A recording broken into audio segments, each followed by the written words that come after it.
Hello, good morning.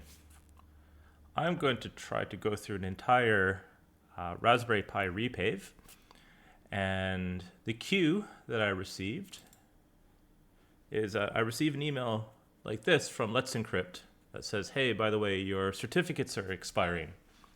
And rather than implement automation to renew these certificates, I thought, hey, this is a good cue to start a repave process rather than keeping the Raspberry Pi alive for as long as possible. These emails that I'll receive roughly every 3 months is a good motivator and a reminder to say, hey, why not format the machine and reconfigure it from scratch to make sure that the automation works and I'm keeping up to date with other little things. There have been some interesting results because of this. For example, the Raspbian image changed from, I can't remember what the previous one was, but then it changed to, I think it was Buster, Bullseye. And that resulted in some changes that broke stuff. I'm like, cool. I expect things to break. But the reason why I do this, I'd say relatively frequently. I'd say 3 months isn't that frequent, but it's frequent enough that probably every iteration of this, I learn something and I observe that something has changed outside such that the repave doesn't work. Although it is getting better now and it's becoming more reliable, and we'll see. I don't know what this repave has in store, but let's get started. Boom. Okay, so the first thing I do when I'm about to repave something is I have a GitHub issue template. And I'll also go over what my Pi actually does in a bit. There'll be some times where we have to wait, and that will be a good time to go through that. So here's my Raspberry Pi repaving template. This is going to be the July 2023 edition.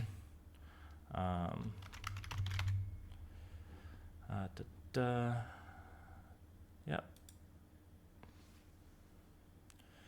Okay, so let's see. So the first thing is I just try to follow the steps here. Like I said, because I don't do this that frequently, I can't have all the steps memorized. So I'm going to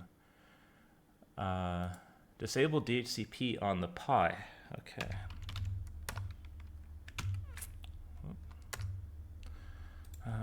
Okay, in order to SSH to the Pi, I need to have my keys loaded.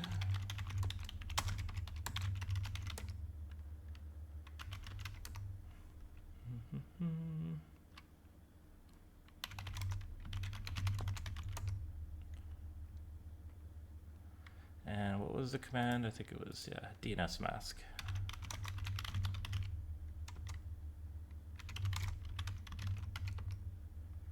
So clearly you can see that one of the things that the Raspberry Pi is a DHCP server. Okay, and enable DHCP on the router.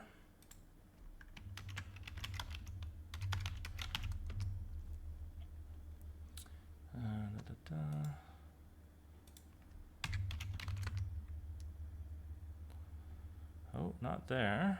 Let's see. It's telecom. Yeah.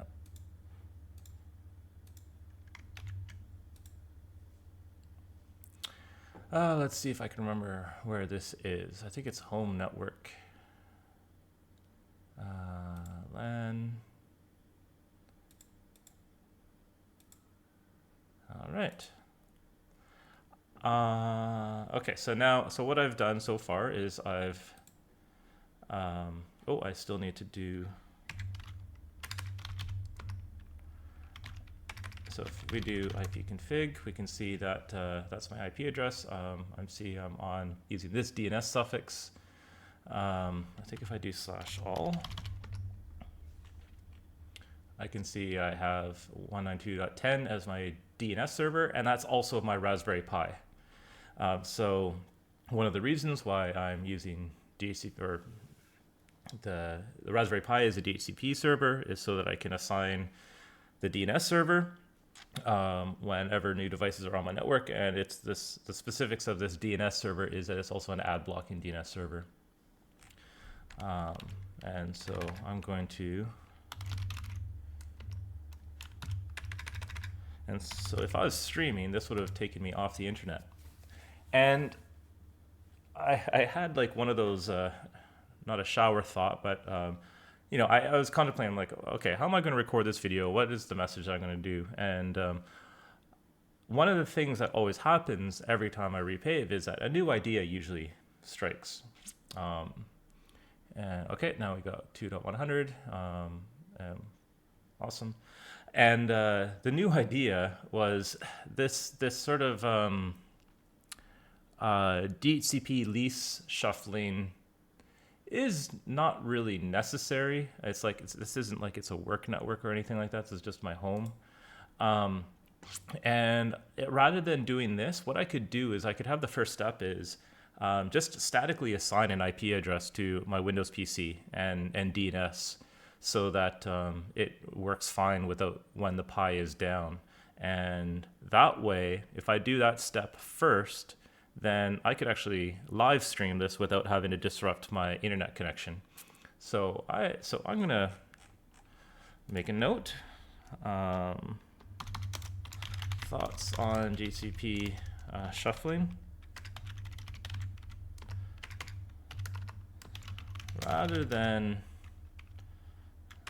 the disable DHCPD on the Pi and enable DHCPD on the router, I could statically assign an IP and DNS.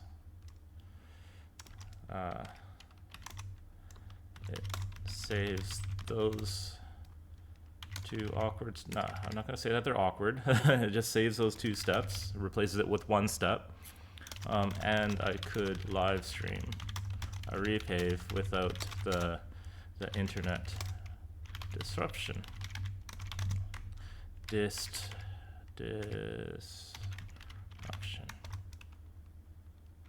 on my PC.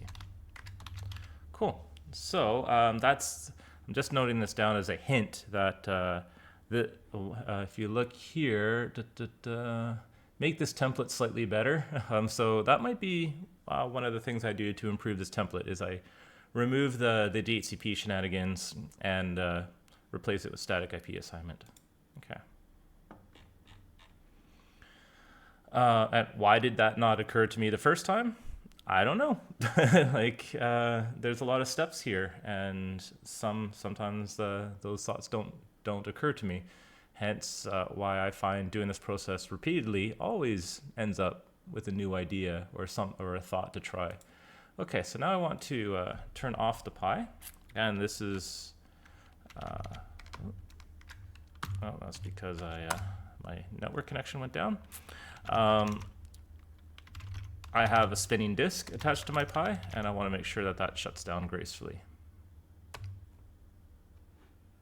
And I can usually hear it when it shuts down. Okay, so now I'm just going to have to briefly get up and grab the SD card from the Pi, and then we're going to re-image it. I'll be back in a jiffy.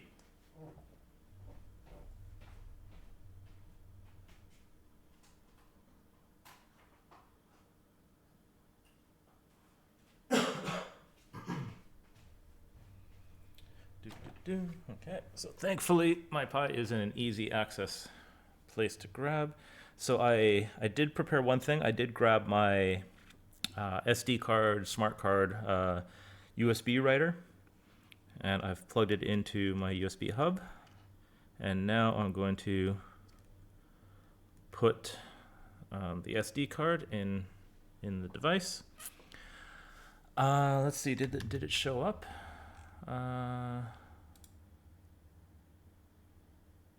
No, it didn't. That's fine. Well, let's, what I can do is I can turn that. Hey, there we go. Okay. Now it shows up. I just enabled the port, or disabled the port and re-enabled the port on my USB hub for it to show up. Okay, so now, do I even have? I don't even have the what's it called? The Raspberry Pi like image software, because I've repaved my Windows PC. Okay, so let's download that. Thankfully, I have the link handy here.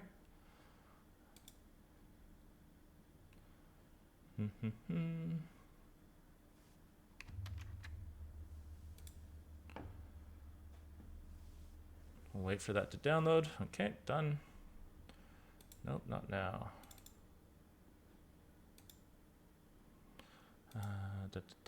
All right, cool. So yeah, I think I repaved my Windows PC a couple months ago. And that's also, there's a GitHub issue for that. Maybe we'll show that while this SD card is doing its thing. And I think I put some, so I don't need this window anymore.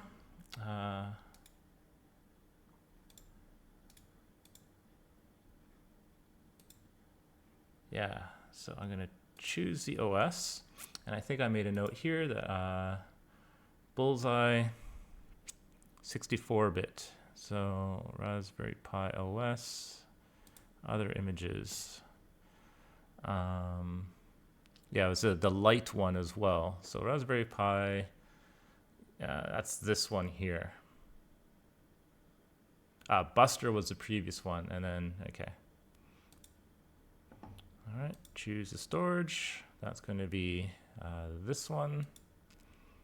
And I want to go here, and I want to, do I want to set the host name? I guess I want to enable SSH. That's the big thing. And I want to use,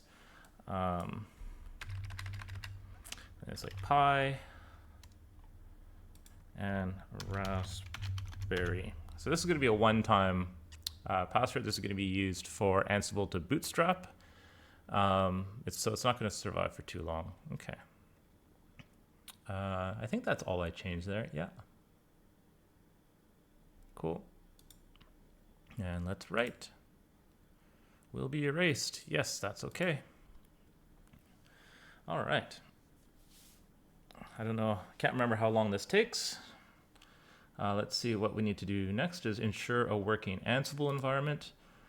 I do. So if I go Pi. Okay, that's good enough. I have Ansible.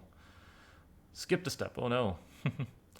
All right. Still okay. So the next step, I'm gonna have to get up again. Okay, so it's writing now. Cool.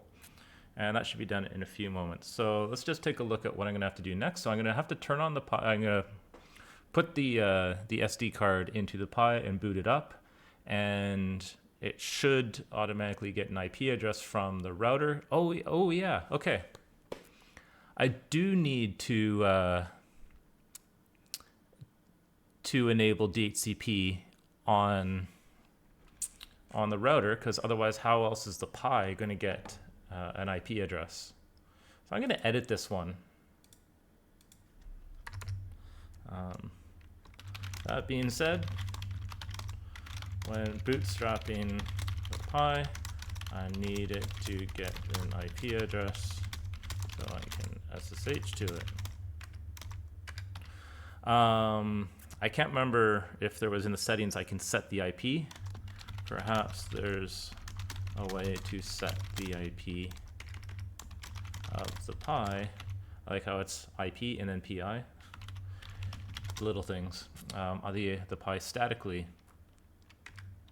So I'm glad I didn't like immediately go, it's like, oh, that's the solution, right? It's it wasn't too long until another step said, hey, maybe that's not a good idea. So that's fine. Okay, we're almost done writing it. I'm gonna prematurely check this box. Oh, I'm tempting fate. I can do this step right now.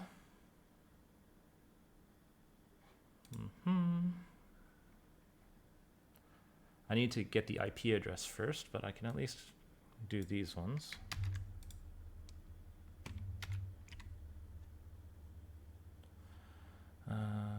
Cool.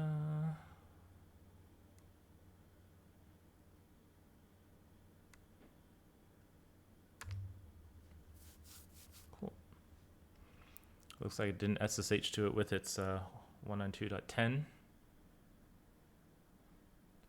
All right, so that's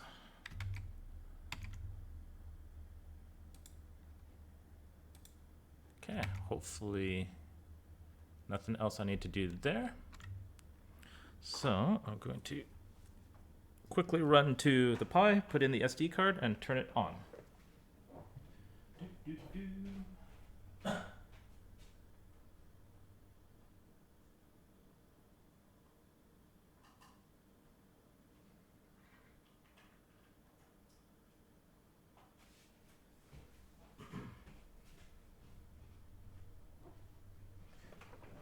Okay, so it is on, and I'm going to see what IP address it got. No, I'm no longer logged in here. Does this still have? Okay, let's go back here. I need that. And go here. And if I go to the home network, no, it's what is it? Homeland. It's this, okay. So eventually I should see Raspberry Pi show up here.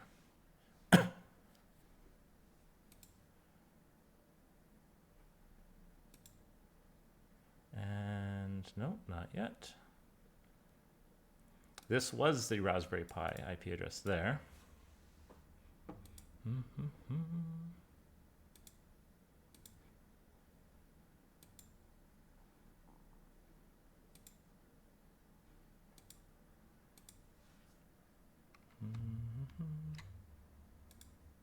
Yep, that is on.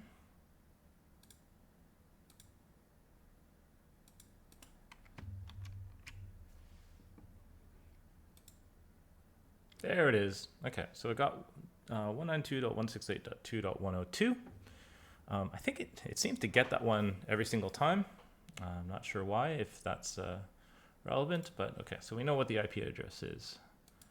And I can also go here and remove 192.168.2.102. It wasn't found. Okay, that's fine. Okay, so now I'm going to copy my key to the Pi. This is the one that I loaded already. Copy ID to, and so it's the Pi user at 192.168.2.102. And this is, I'm going to log in using the password that I provided when I created the image. And so it's Raspberry. This is actually something that changed with the default image that you can get from Raspberry Pi, is that they stopped having a default username and password on the image because of, well, it's some people just didn't change it, and so that's a pretty bad security risk, a default sort of security risk. And if your Pi is exposed on the internet, then if you can SSH to it and do that, that's you know, that's not great. But you know, I'm intentionally reusing that behavior, but as you'll see with Ansible, that gets cleaned up pretty quick. And plus my Pi is not yet exposed to the internet. Okay, so the first step is I'm going to bootstrap the Pi, and what I am doing with the bootstrap playbook is I'm going to create an admin group. I'm going to create an Ansible user, and I'm going to give them the ability to sudo, and I'm also going to put my keys and the authorized keys for the Ansible user. So I'll be able to SSH with key-based authentication and not username and password. All right. So I'm going to use the bootstrap playbook, all the tags. I'm going to specify specific IP because it's not the normal IP, not the one that's in the inventory. Cool. All right, this is the first thing that could possibly go wrong, but I think this should work. Attempting fade again.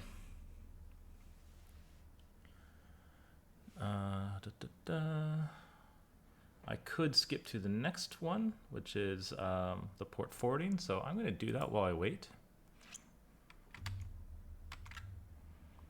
And the session timeout for this is very slow. Okay, so I got to go here. I got to go to port activation. I'm going to delete this one. I'm going to create repave, choose the device, the Raspberry Pi, and I want port 80 and 443. Okay. And oh, okay, cool. It looks like the bootstrap succeeded. All right. And I've done this. And now it's the full playbook. And we'll see in the full playbook, one of the first things that we do is we delete the Pi user. Now, it looks like I added some notes here. Rebooting will solve it. Delete the Pi bootstrap user. Huh. If this fails, it will likely due to, okay, well, hopefully it doesn't fail. I can't necessarily remember why. I think when you first, when you SSH as that user, it starts like its own user context systemd services or something like that. And I don't know, maybe it's been long enough that it's shut down now, so I should be able to delete that user. But let's do this. This is the guts of it. This is the main piece of automation. Whoops, I'm not trying to run a YAML file. I'm trying to run an Ansible script. Okay, so now I'm going to do the main playbook. I'm going to do all the things. So the reason for the tags is when something goes wrong, or if I'm iterating on one sort of portion of the playbook, I can just use tags to select what part. Now, this will be the one where if it succeeds, I'll be quite happy because I have done some changes. And of course, they worked incrementally when I already had a working Pi. But this is this is going to be the first time that these changes are applied to a fresh Raspberry Pi, and that always comes with its own levels of uncertainty. That's the IP address, and I did the port forwarding. So the port forwarding step is important because if I don't do that, the Certbot Acme challenge will fail. And that's the whole reason why I'm doing this repave, is to get the new certificates with the fresh expiry dates. All right, so this is going to take a while. And I might as well just go through, like, what does my Pi do?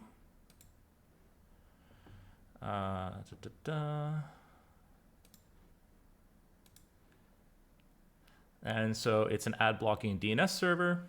It's a personal streaming service, which I'll show when we have to check, did the repave work? It's storage for my network.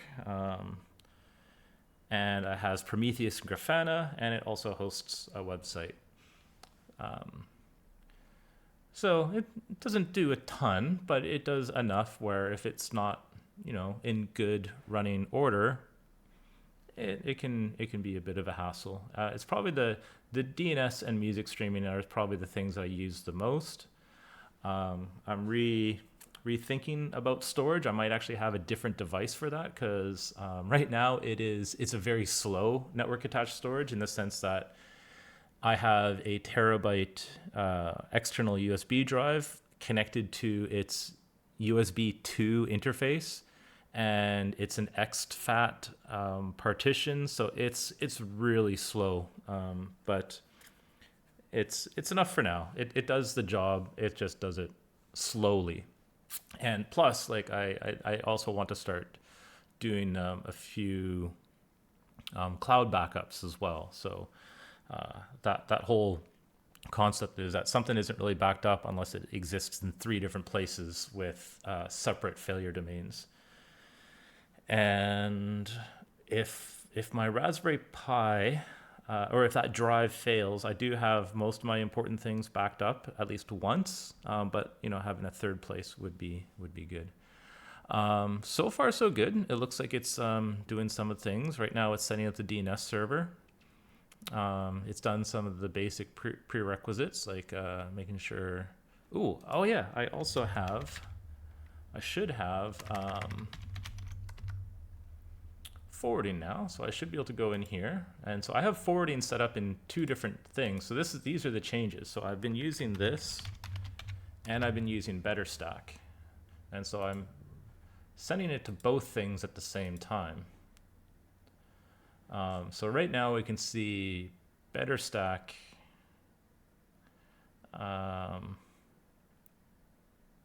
We see the shutdown. And we also see the shutdown in, I don't think we'll see anything until the end of this playbook run, because it needs to restart our syslog for the new configurations.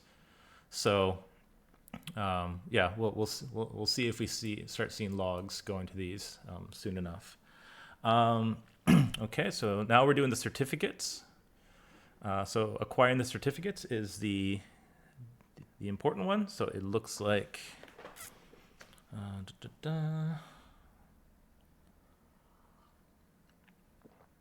okay, you got the certificates, fantastic. And now it's setting up Nginx and on all that fun stuff. Okay, so I've gone over what the Pi does. I guess we can take a look at what this Ansible.sh does, because it uses a tool that I've really fallen in love with lately, which is called Gum, which is part of the Charm bracelet. What is it? It's got a very cute website.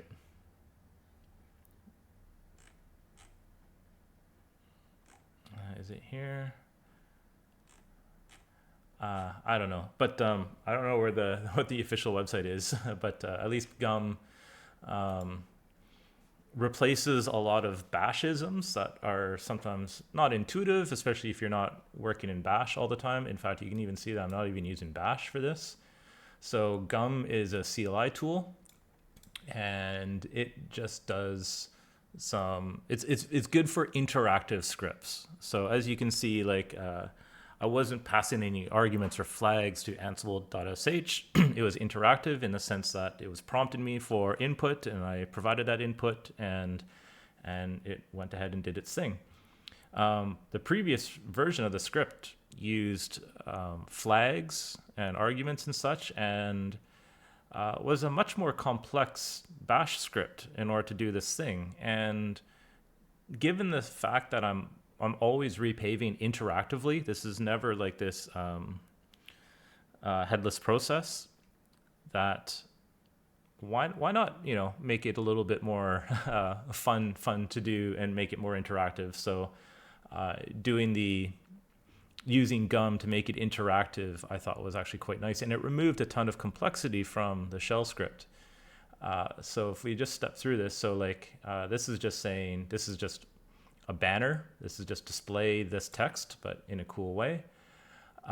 This is find a selection of playbooks. So you can see that I'm doing a find command of all these things that have playbook.yaml. And I'm sorting reverse just because I want the main one to be first. This is brittle, because if I change the name of the files, this sort-r might be not as relevant. And then Gum Choose gives you that interactive selection interface. And here's a way that you can see Gum Choose with a static list. And then I'm selecting whether or not I use an inventory file, which we'll get into in a second, or a specific IP. So given that this is the first repave, the Pi doesn't have its normally statically assigned IP. So therefore, I ask for input. I'm like, what is the IP address that I should be connecting to? And select the inventory this way. And then Gum confirm to confirm the deployment with some feedback on like what my choices were. And if we look at the inventory file, I'm not totally sold on using an inventory, but I might have some more devices in my network, and this is partly an exercise for me to be more comfortable and familiar with Ansible. So I sometimes ebb and flow on like what Ansible features I use. And for example, one of the features that I did use is I used roles, and I actually got rid of using all the roles and just did the stuff in task files. Let's actually look at the certificates. How does the certificate stuff work? So I'm turning off the Certbot timer because I don't want the auto renewals. The automation isn't set up for that to work. Normally I would need to stop Nginx, but you can see I left some comment here. It's like, well, because this is imperative, Nginx isn't installed yet, so therefore I don't need to stop it. But if it is installed, I could put in some logic to stop Nginx. Let's ignore this because it worked this time around, so I didn't have to worry about stopping Nginx.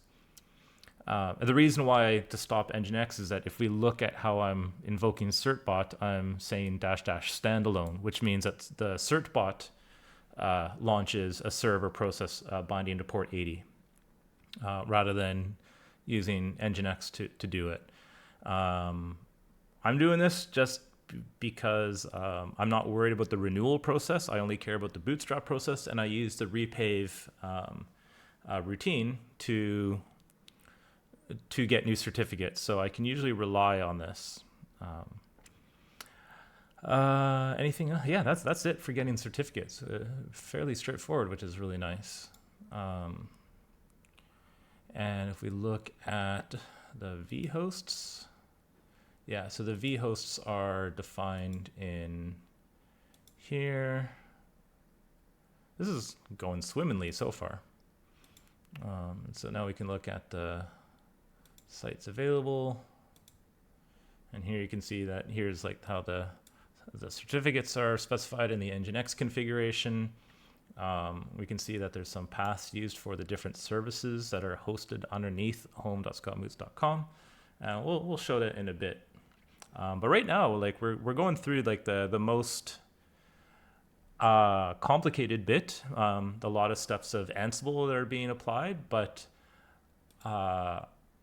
I've done this many times now, and so the Ansible code has had many iterations to improve so that it's resilient and it often works on the first go. And I may have cursed myself, and it's not going to work, but I'm feeling pretty good right now because I think installing Grafana is near the end. Let's go and look at the main playbook here, and if we go install Prometheus, install Grafana, the last step is setting the static IP address, and then the handlers will apply. So we should start seeing when we see the handler section get done, we should see a log start showing up to both of these services, which will be cool.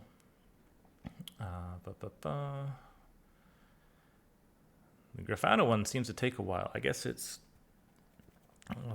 takes a while to download. I'm not sure. But this is also one that's changed recently, so I'm happy to see that it seems to be working without any intervention. Let's see if there's anything I can do preemptively.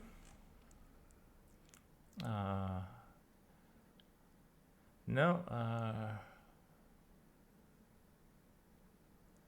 No, I need to wait for this to finish and then reboot. And then I do all the checks. So we're almost done, which I think is pretty slick. I was hoping something would go wrong, but there's still time. I think I've fat-fingered putting in the port numbers sometimes, or I did that incorrectly a few times. Like there are... So one of the things I have at the top of this is that if we go here, you can see all the history of the repaves. It looks like I don't have a naming convention, but that's fine. Okay, now we see all the the restarts of the services. Looks like this one was a non-event, whereas this one had a few more steps. But it looks like, okay, it looks like this one also fixed some stuff. So you can sort of see like how many comments are on the different ones that sort of show like how much I learned, or how much. Here you can see, look at this checklist, a lot smaller. Definitely learned a lot more with each repave, and those are journaled. Wow, it worked. Okay. And here we see logs showing up in Paper Trail. Do we see logs showing up here? We do. Cool.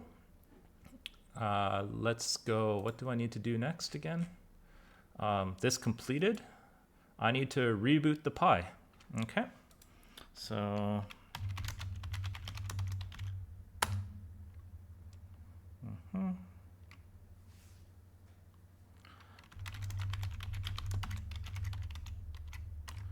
that's because I don't have the DNS set for this WSL session, I believe.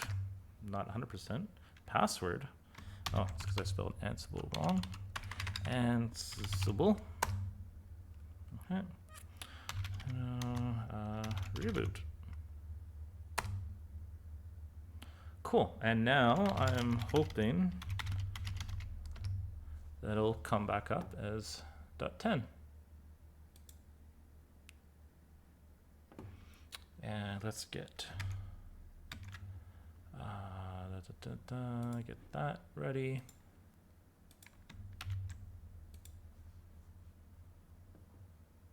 And it's up. Yay.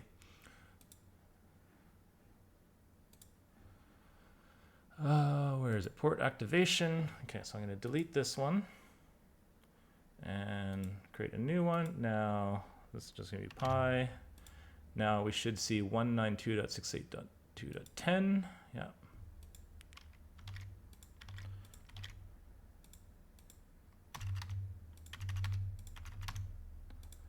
Okay, so that allows outside access to my Raspberry Pi. Boom. Disable.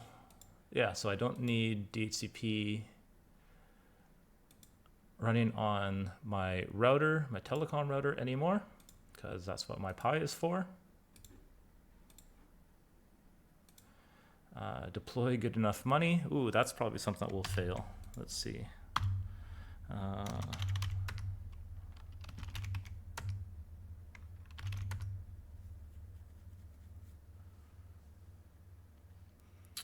Or maybe it worked. Okay. Create Pi user. Okay, so this part is clearly not automated.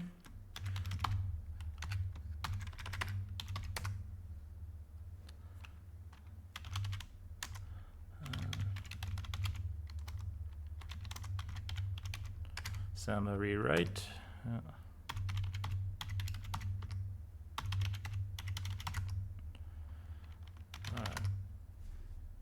Now to test all these. Okay, so does this website work? It does. This is being served from the Pi, and if we look at this certificate,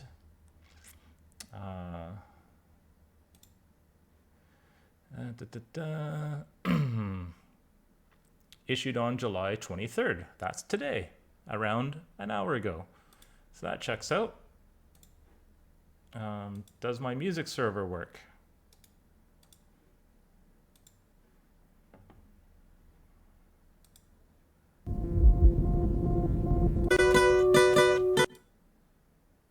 It does. Sort of.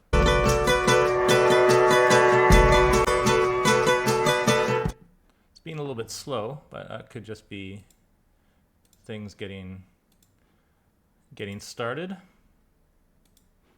Did we see that?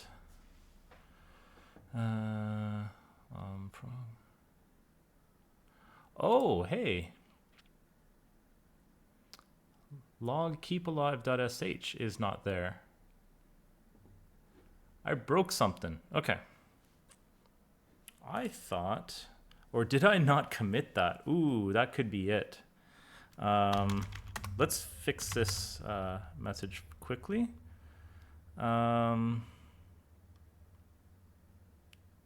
Bootstrap, did I? Is it here? Oh no, would have been logging.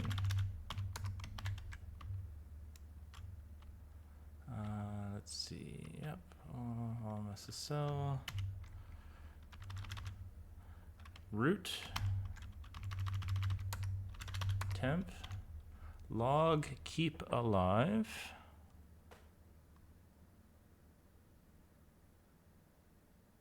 Okay, that script should be there. Well, what's it saying? Okay, good. Something went wrong. Yay. Log keepalive.sh.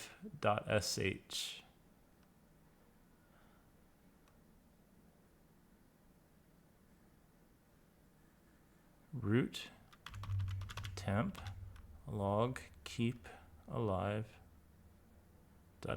Okay, well let's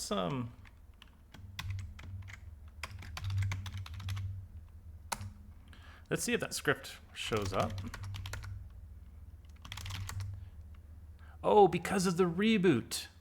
Ha! Yes, of course. Okay, why did I put the script in temp? Well, because it was meant to be temporary. Oh, that's fine. We can put it back by running our logging. And now we can use the inventory file, I think.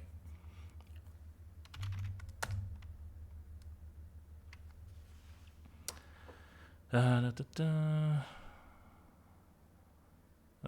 boy. Yeah, okay. So I rebooted the Pi and therefore that script got deleted because it was in temp.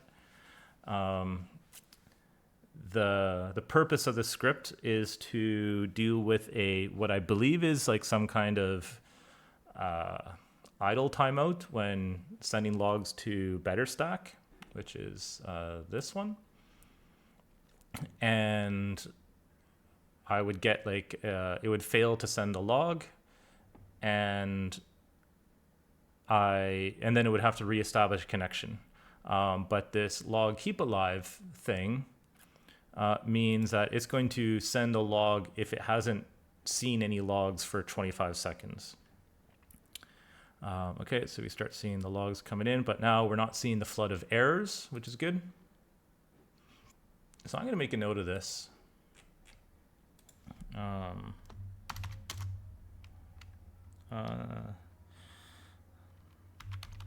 Keep alive log.sh. Note that on reboot, temp keep alive log, or is it keep log alive? Keep alive. I already forgot what it's called. Let's see. It was log keep alive.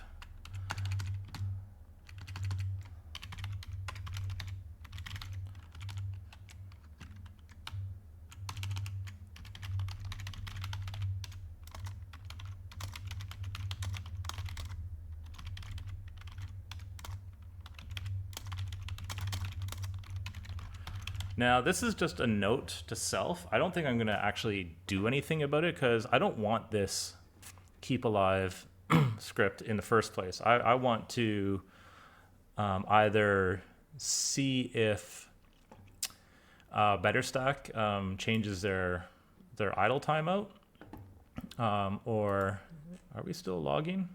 10:32? Yes, we are. Yep, there we go. So you haven't read a log in 25 seconds, staying alive. Yeah, so this is sort of almost like intentional pain so that I can be reminded of it and going like, I don't want this thing in the first place. I'd rather do something else. Like I'd rather get rid of it and have be allowed or not have a dropped connection if I haven't sent anything for 30 seconds. But this is the other issue that I'm working on. That's what this whole thing is all about, and it's been going for a long time, and I got way too many notes. But I am in contact with the Better Stack folks, and they're looking into it. Okay, I can close that now. I can close that. Okay, does Prometheus show up? It does. Awesome sauce.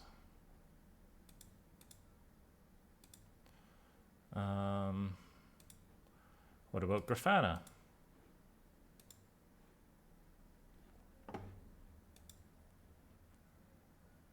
It's taking its sweet time. Maybe that's not working.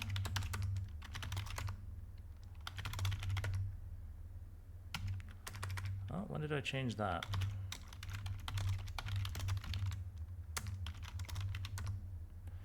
Doesn't matter. It's the same either way. Okay, so that didn't work. Why is it going to port 3000? Okay, something is wrong with the Grafana configuration, it appears.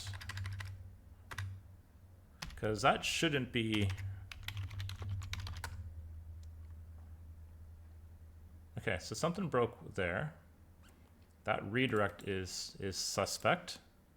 All right. So that one's not working, but let's just go through the rest so we can check them off. My Z drive, is it working? It is. Cool.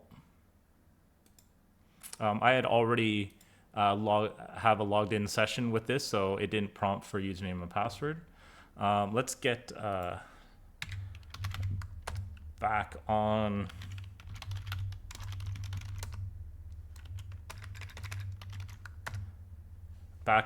the network or the settings defined by the Pi rather than my router.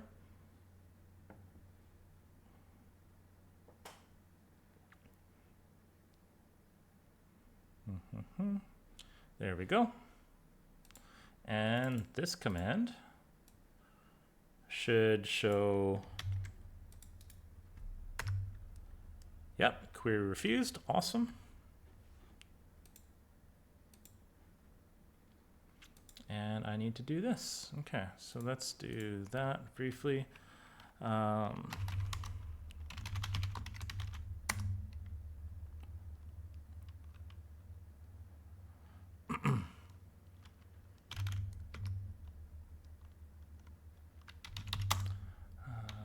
see, OS release and -a. So I know like what kernel version I got, what version of Linux.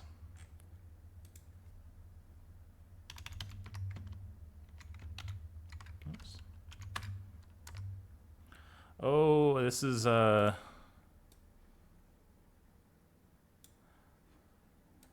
this?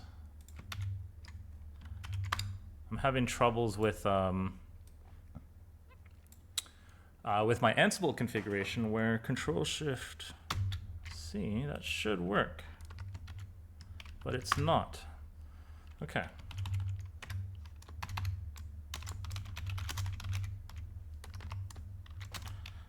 Grafana isn't working, and Alacrity clipboard isn't working. And I thought I resolved that, but I could be wrong.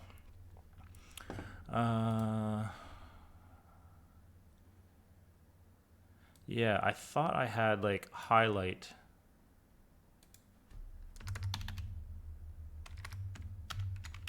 Put stuff into the clipboard, but it doesn't look like it. Okay.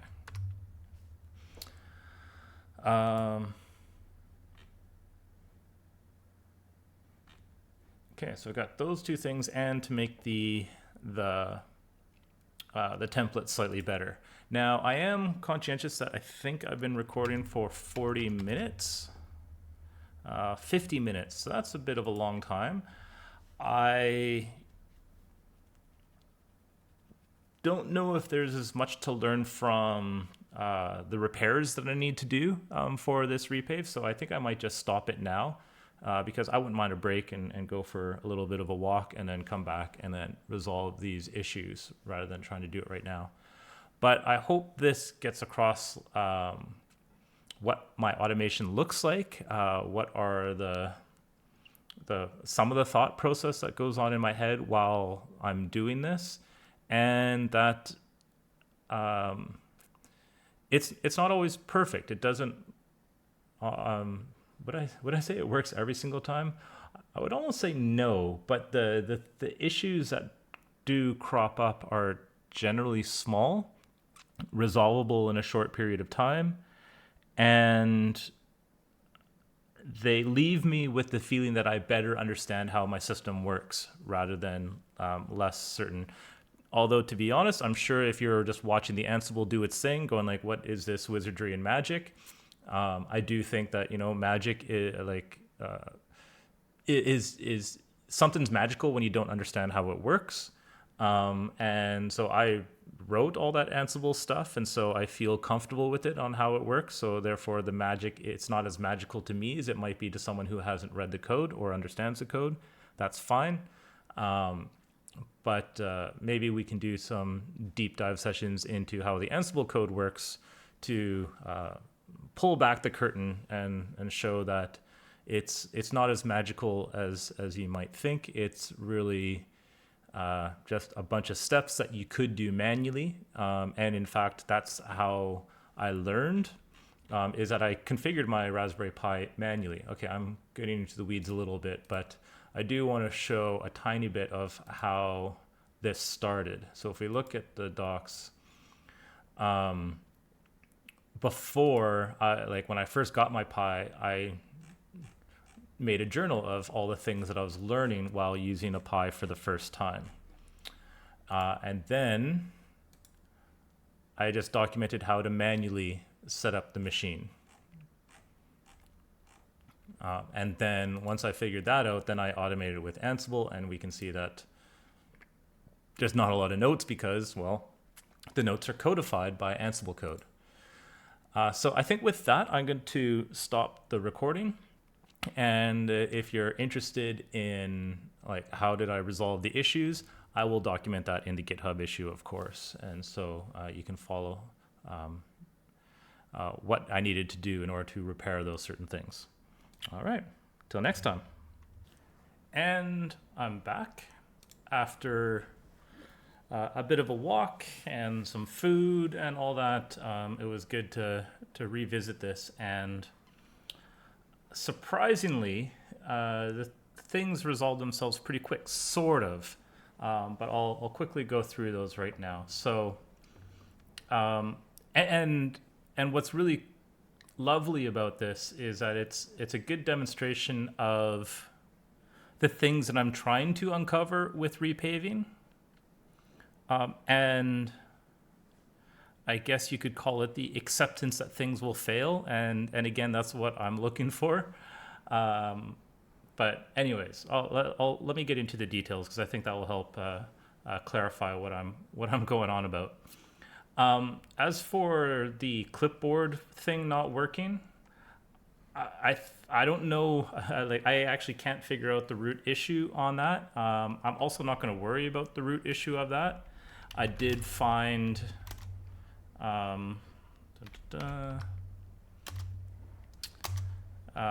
this configuration in my configuration, or this configuration in my configuration. That doesn't. I guess that doesn't make sense. These settings in my Alacrity configuration makes it when I highlight, that goes into my clipboard. It used to be that I could do Control-Shift-C and that would copy, and now that doesn't work. I don't know if that's a new version of Alacrity that doesn't work, or Alacrity with WSL, or some. It was at a point where I'm like, I don't care, I just want it to work, and so I'm leaving it. I'm leaving the details behind as to why I had to do something about that. So that's one of those where that's a rabbit hole that I'm going to avoid, and it works, and I was able to fulfill this step of getting the details into my issue, which is one of the things. The other thing was around Grafana. Now, one thing that happens when I repave versions of the things that I install will change. And that's because of a personal sort of strategy or philosophy on updates, which is I prefer not to specify the versions of things.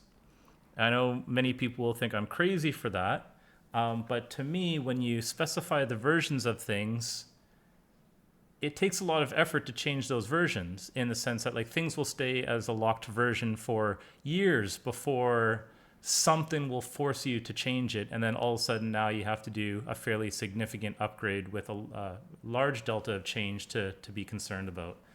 I sort of take the approach of generally most things will run the new version just fine, and of course there'll always be one that breaks. And so rather than focusing on like the one that breaks every now and then, therefore I must lock all versions of things, I go, you know what, most of the time things actually upgrade just fine, and every now and then one doesn't upgrade. And so that's what happened with Grafana. And unfortunately I don't have the depackaged list of the version that I was running before, but if we look at Grafana releases, and because we know that well, let's look at this one.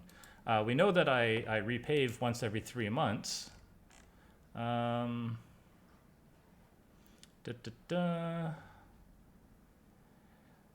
know that, okay, what is it? It's July. So I last repaved in like April. And so that means I probably was running version 9.5. Repaving in July means I probably got version 10. Now, I don't know precisely whether or not I had 9.5, nor precisely if I had 10 dot whatever, because I didn't actually, oh no, sorry, I lied. I did look at the version. I was running 10 point something on this recent repave, and I saw that, okay, there's a version difference there. What could be the issue with the version? And so this sort of goes on under, like, most of the things upgraded just fine. Grafana did get a new version and something broke. So release notes. I think, is it here? Maybe it's here. Yeah, and then I found this, and I found this once new, and then I found the change log. This is where, yeah, I was running 10.0.2 on the Pi. And now there's a lot of stuff to scan here, but the key thing that I noted was 10 was released in June. So I'm like, okay, there's something there. And I did know that my issue was with a redirect. And sure enough, when I just searched for the word redirect, and I think I got very lucky here that I rolled the dice and I uncovered the issue that was related to my problem. And so I could see that that was related to version 10. Now, if we go back to here, I added some notes. And the key thing that was useful was I uninstalled Grafana and I locked myself to this version. And it was because of this issue. Now, this is sort of what I do if I encounter an upgrade where I'm like, I don't know how to resolve the upgrade. Now I'm going to lock the version. And this lock, I'm going to treat this as like a loan or a debt. I want to pay off this debt as soon as possible because it's going to bite me when Grafana 12 comes out or whatever, and I'm still running 9.5.6, and the upgrade path now is a long journey. I like my upgrade paths to be very short, and so therefore the delta of version changes is important. And we can actually see this. So, and you can even see, like, I'm not really saying, like, I don't really know what the issue is. I just knew I did the simplest thing that could possibly work is I went, can I still run my old version? And the answer was yes. And if we go to home, It works. And I can go to my dashboards. And I can still see the dashboard for my Raspberry Pi. Fantastic. Now, when I looked at the changes of this, and the reason why this stuck out is that if we look at what was happening before was I was getting redirected to this, which I know is not going to work because I'm not listening on port 3000 on Nginx. Grafana's listening on port 3000 on the Raspberry Pi. And so I'm like, okay, there's a redirect happening there. And so that sort of hinted at this keyword. And we can even see it, something here. And so this person who founded Grafana Labs, so good to know that even the founders are still contributing code, which is pretty cool. Which also made me think, it's like, okay, this change is coming from someone who probably knows Grafana really well. And then I followed this thread, which was pretty nice because not this person, Johnny 4Qs, pretty much had the same issue that I had and had the same configuration. I hope my dishwasher is not too loud. Chose a poor time to record. And just following the notes here, I'm like, oh, cool. This person's pretty much doing almost nearly everything identical to me. This looks like my config. So if I go,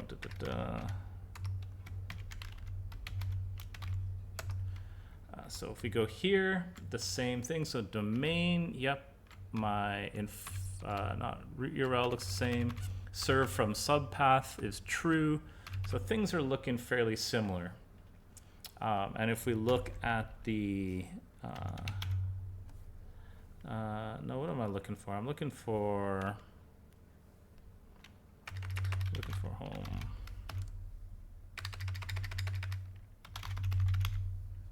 Looking for this, yeah. And if we look at the server configuration here in Nginx, this is pretty much identical. And I think it's identical because this person followed the same documentation that I did. And if we look at this, I even made a note of which documentation I followed. And so, of course, if I go to this, I'm like, okay, this looks quite similar, blah, blah, blah.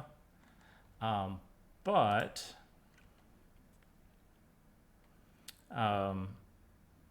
the person says, yeah, the tutorial was updated and the instructions that were there were wrong. I'm like, what?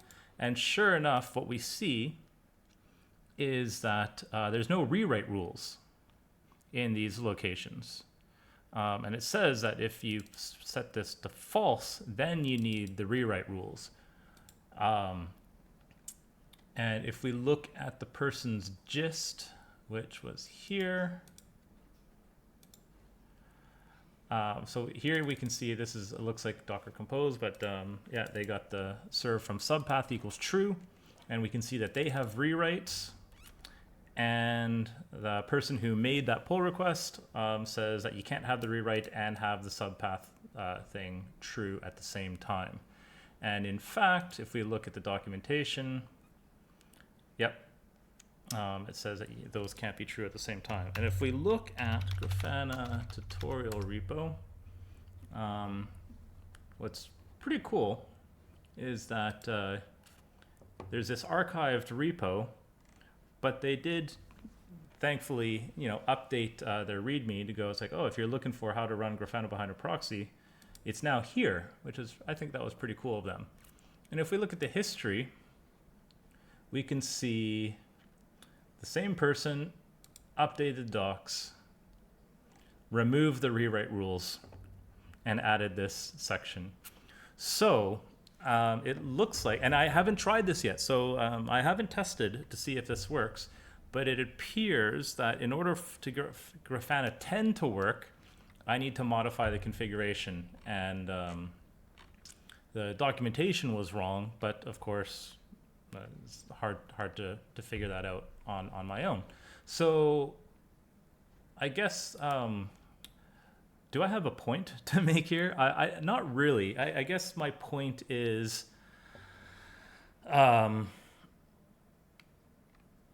it's very hard to predict the outcome of an upgrade.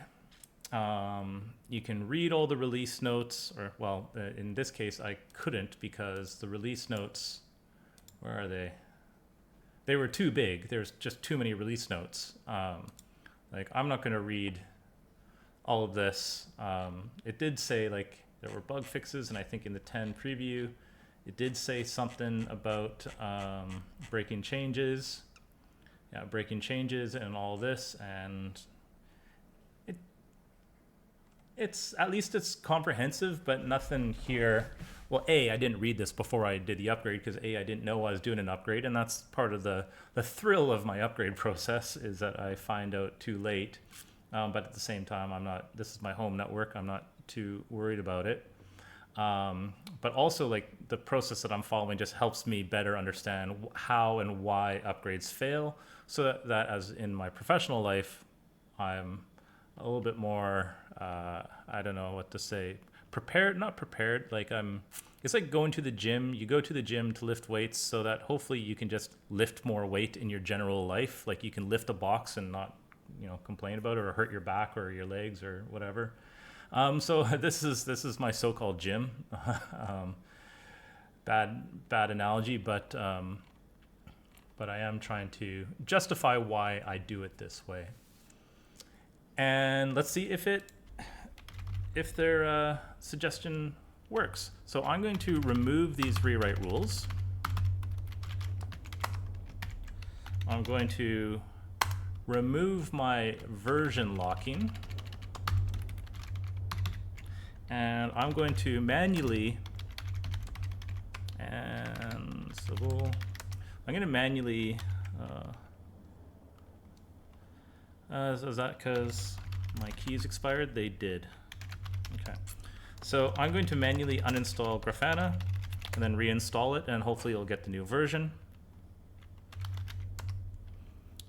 And then we're good to go. And then I'll just quickly end off with the notes or the update to the template that I made. And we'll call this repave done. And not only is it done, I learned something, I have new versions of stuff, and I feel that I've de-risked future repaves. And I think that's the key thing, is that I'm trying to remove the risk of the future ones by dealing with these little problems as I encounter them. So if I do, we can see that, yep, I'm running that. And so now I'm going to do apt remove. I don't know if I need to specify this, but I'm going to, because that's how it got installed. Okay, yep.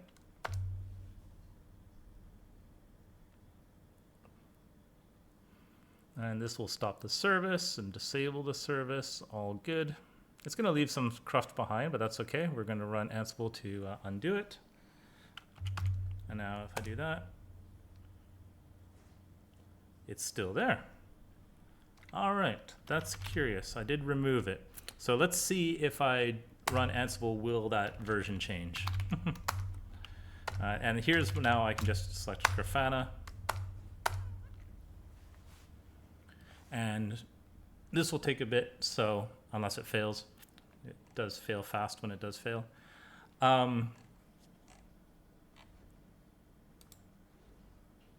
We'll look at the changes that I did for improving the repave steps. Yeah, it looks like it's installing, good. I removed the disabling of DHCP on the Pi, because I figured, you know what? I think I should just assign a static IP address to my PC. And that way I can live stream it and not have to worry about my internet being disrupted while I do this. And it just removes a step from like the disabling of DHCP. And once I turn the machine off, it will also be disabled that way.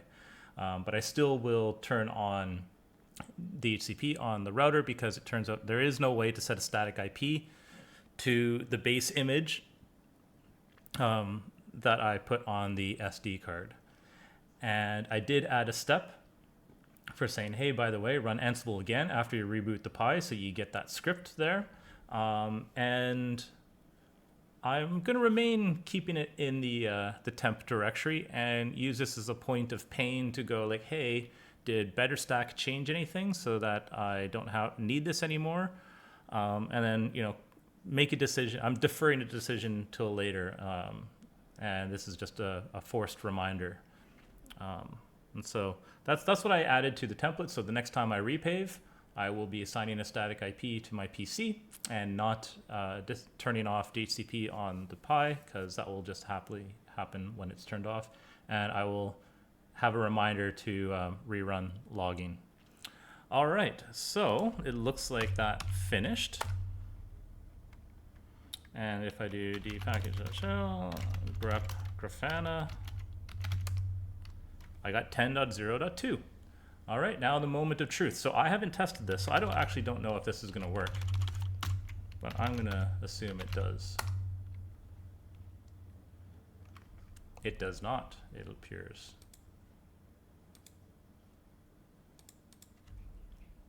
Do I need to do HTTPS?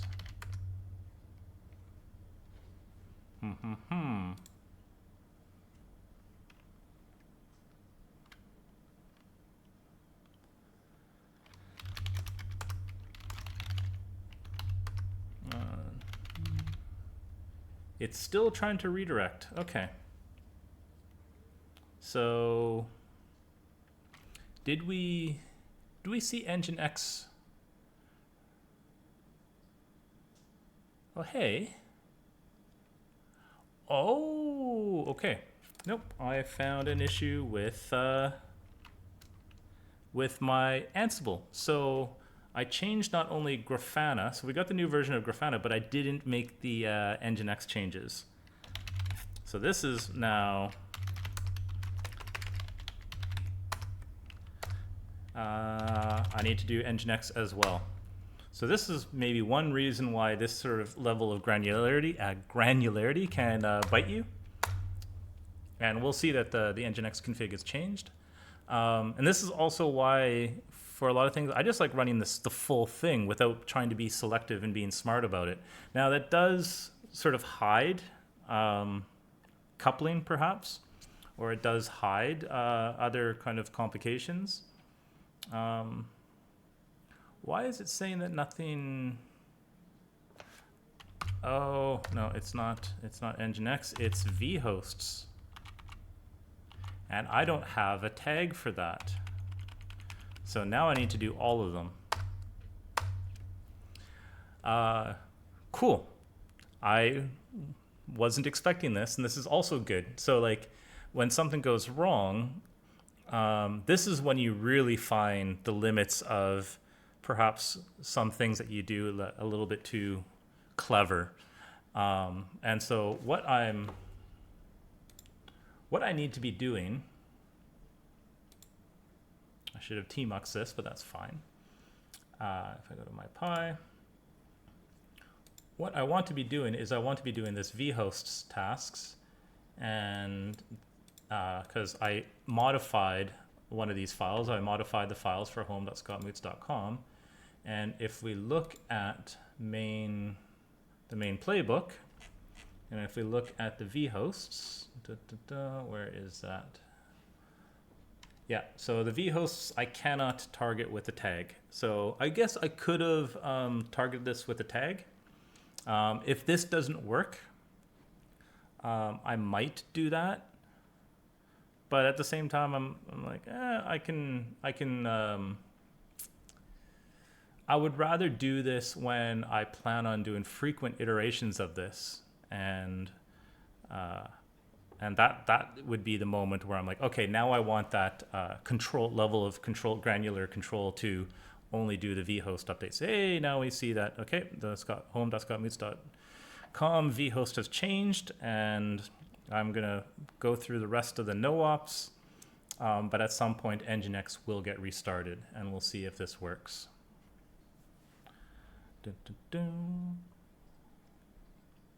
Thankfully, most of the things are no-ops, and if you write your Ansible code in an idempotent way, they can be relatively quick for the no-ops. But that being said, I do have a lot of steps or a lot of tasks in Ansible language. So for each one, it has to do a bit of back and forth and back and forth. We're getting near the end, I think. So Prometheus is here. So you can see that I can do the Prometheus one. If I was just changing Prometheus, I could do that. One could argue that the vhost should also have the tag. Where's the vhost? The vhost should have the tag Grafana, Prometheus, Nginx, so that it gets covered by this. Now, I think for keeping things simple, I probably won't do that. But that's one way that you can try to be declarative of how things are coupled.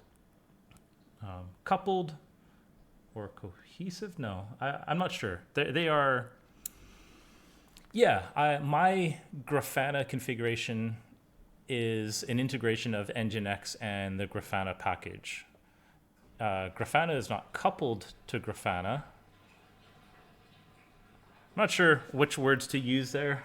Coupling is not the right word. Like Nginx obviously doesn't really do anything. It's this middleware layer, and so coupling is not the right word. But I would say, but then I was going to say dependent.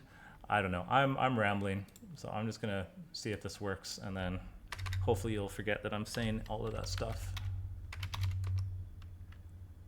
Hey, hey, hey!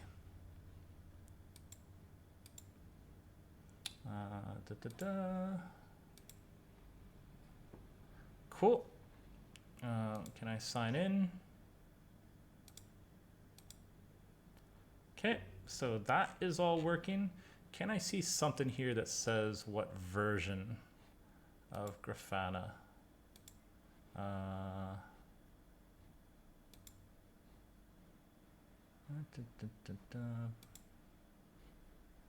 Discard.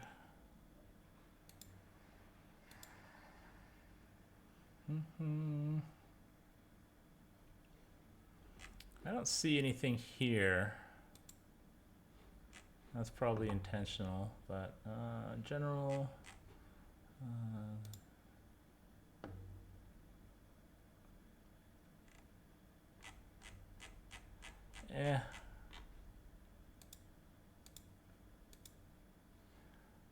I don't know if I can see it in the runtime, but I'm trusting. Ah, there we go. Okay, so I am running the correct version of Grafana. It works. I had to make that change, and so now I feel confident that I can commit this. Right, so, yep. And now I've removed that loan of locking to a specific version. I can say resolved Grafana 10 upgrade issue. I'm going to issue 61. The linked to reverse proxy documentation changed. The configuration I originally applied was incorrect. Cool. That's pretty much it. I could say I could link to this.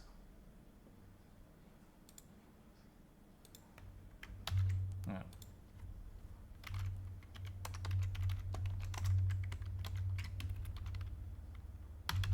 There we go.